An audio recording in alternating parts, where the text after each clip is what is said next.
Tout problème lié à la santé d'un sportif est généralement perçu par les gens uniquement comme un souci physique ou bien que l'esprit joue également un rôle essentiel. Les problèmes de santé mentale ont longtemps été sous-estimés, en particulier la dépression pendant et après leur carrière bien rémunérée. Bonjour et soyez les bienvenus pour cette nouvelle vidéo. Installez-vous confortablement car aujourd'hui, nous vous racontons les histoires de grands footballeurs ci après devenus fous. Mais tout d'abord, si vous êtes nouveau sur la chaîne, n'oubliez pas de vous abonner et d'activer la cloche de notification pour ne plus rater aucune de nos prochaines vidéos. Alors bon visionnage.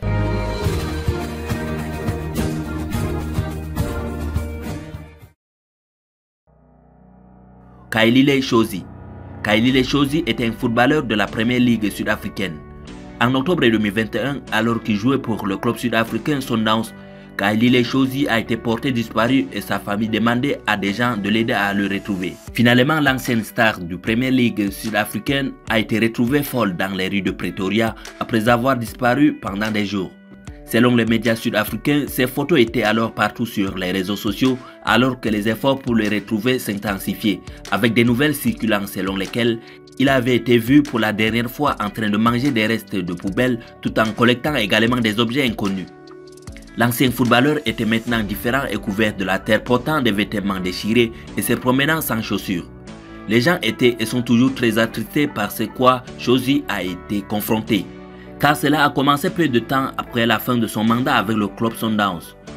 En effet, selon ces journaux, d'autres personnes affirmaient qu'une fois son contrat avec Sundowns terminé, Kailile Shozi avait commencé à traverser des situations difficiles et ne s'était pas adapté en conséquence. C'était une réaction mentale directe qui a conduit à la dépression de l'ancien joueur, comme l'ont expliqué certaines personnes. D'après les informations parvenues à notre niveau, Kailile Shozi a été expulsé par un arbitre pendant une rencontre, et c'est là que ses ennuis ont commencé. Adriano Ribeiro. Adriano Ribeiro est un footballeur international brésilien né à Rio de Janeiro le 17 février 1982. Après une formation au Flamengo, Adriano s'est fait un nom en Europe à l'Inter Milan au début des années 2000. Monstre de puissance, l'ancien attaquant brésilien fait partie, à l'instar de Ronaldinho et Neymar, des joueurs oriverdes dont la carrière ne semblait pas être à la hauteur du talent. Pour Adriano, la situation est encore pire. Aujourd'hui membre d'un gang armé, il semble avoir sombré dans l'alcoolisme. Tout commençait pourtant si bien dans la carrière d'Adriano. Formé au Flamengo, le jeune joueur fait rapidement parler de lui au Brésil. Annoncé dans les plus grands clubs mondiaux à l'hiver 2001, c'est finalement l'Inter Milan qui réussit à signer l'attaquant. Par la suite, il est prêté à la Fiorentina puis Parme. C'est dans ce dernier prêt que le talent d'Adriano sort aux yeux des observateurs européens. Combinant une technique au-dessus du lot à une puissance rarement vue, Adriano martyrise les défenses de Série A et devient lors de la saison 2004-2005 la star de l'attaque interiste. Alors que la carrière d'Adriano semble promise aux plus belles promesses, un événement douloureux vint tout chambouler. Fin 2004, en effet, l'attaquant brésilien perd son père. Sa carrière ne s'en remettra jamais. Quand il a reçu cet appel lui annonçant la mort de son père, nous étions dans la pièce. Adriano a raccroché et s'est mis à hurler d'une façon que personne ne peut imaginer. J'en tremblais encore aujourd'hui. Déclaration de Zanetti, coéquipier d'Adriano en 2004. Alors, malgré des statistiques toujours haut niveau et une participation à la Coupe du Monde 2006, la carrière de l'attaquant n'aura plus jamais la même saveur. L'alcool et les drogues sont ses solutions pour faire face à son deuil. Alors que ce dernier avait reçu 2 cartons jaunes dans la carrière jusque-là, il enchaînera alors plusieurs saisons à plus de 3 cartons dont un carton rouge marquant en Ligue des Champions. Après un retour au Brésil peu concluant, puis une pige de quelques mois en 4e division américaine au Miami United FC, le joueur met finalement un terme définitif à sa carrière de footballeur.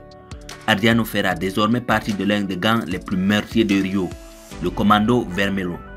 Il fait parler de lui que par des apparitions armes à main ou dans un état d'ébriété avancé, garantissant selon ses dires la sécurité des habitants des favelas lors des affrontements entre gangs et avec la police.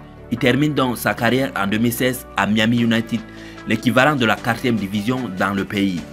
Une triste fin pour un garçon doté de qualités extraordinaires mais d'une fragilité désarmante. Ironie du sort, Adriano est né le même jour que Michael Jordan, le compétiteur acharné. le malade de la victoire, le fou allié de la réussite totale. Adriano aussi avait le talent pour tout écraser. Il en a progressivement perdu l'envie, puis le mental, le physique et la force d'insister. Évidemment, Adriano restera le plus gros gâchis du ballon rond. Wilson Oruma. Ancien joueur du FC Sochaux ou encore de l'Olympique de Marseille, Wilson Oruma était un footballeur international nigérian. De retour au Nigeria après sa carrière professionnelle, le milieu de terrain s'est lancé dans les affaires économiques. En 2012, une prétendue entreprise pétrolière l'a sollicité afin d'y investir une somme colossale. Bercé par les champs financiers, Wilson Oruma a accepté et a offert l'intégralité de sa fortune à cette société Fantis. Un montant total de 2,8 millions d'euros qu'il ne reverra jamais. Une escroquerie monumentale qui lui fait perdre ses revenus mais également sa santé mentale. Cet argent perdu a aussitôt commencé à jouer sur la conscience d'Oruma. Ce dernier commençait alors à se parler lui-même, multipliant aussi des disputes avec sa femme et les actes de vandalisme dans un supermarché. En octobre 2012, une enquête du National Mirror nigérian révélait qu'une de ses amies l'avait amené de force dans une église pour tenter d'obtenir sa guérison spirituelle.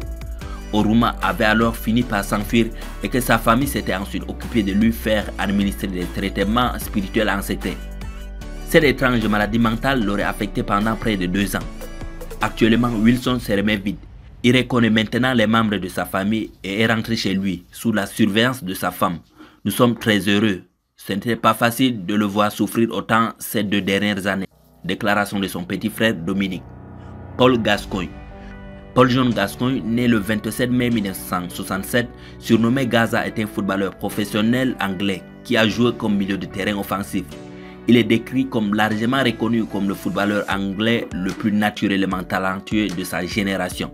Mais dans la dernière partie de sa carrière et surtout après sa retraite, la vie de Gascoigne est devenue dominée par de graves problèmes mentaux et émotionnels, en particulier l'alcoolisme.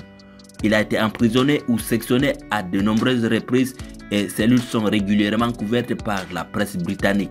Il a souvent tenté de vivre sans alcool, bien que des programmes de réadaptation n'aient fourni qu'un soulagement temporaire. Merci d'avoir été attentif à cette vidéo. N'hésitez pas de liker, de commenter pour les réactions et surtout de vous abonner si vous découvrez la chaîne pour la première fois. À bientôt.